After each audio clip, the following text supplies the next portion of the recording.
全国笼动狗的这个数量推查呢是2年做一届，显示讲这113年平这111年呢是减少11%。农业部表示讲会加强这笼动犬验调计划。动保团体是呼吁政府讲，着爱地方政府做伙来做，把这个基地社区化，才是会当真正减少到这笼动狗的数量。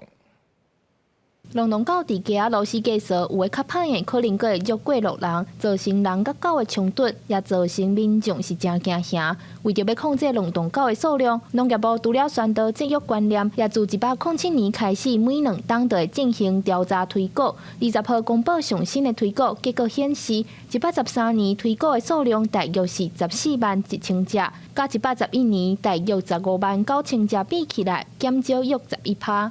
就是6都以外，其他的县市，他们放养犬只是一个常态。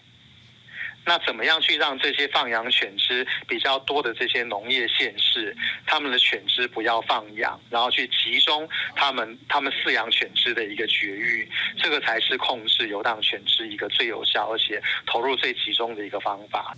动保署表示，亲像嘉义县、台南市这2县市，笼动狗增加的数量有较济。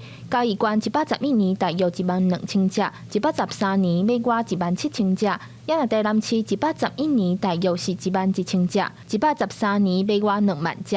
针对这个现象，动保团体表示，因为笼动狗数量推估的调查是甲无主人的狗仔和有主人无白锁仔的狗仔拢算在内。动保团体认为，除了对热区的所在先处理、加强节育的监督宣导，上重要的是地方政府爱重视，让这个议题社区化。有冲突的所在。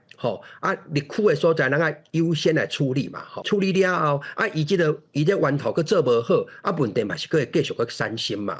所以就是讲，民众的教育，主人的教育实在非常的重要。上好，要将这个问题社区化。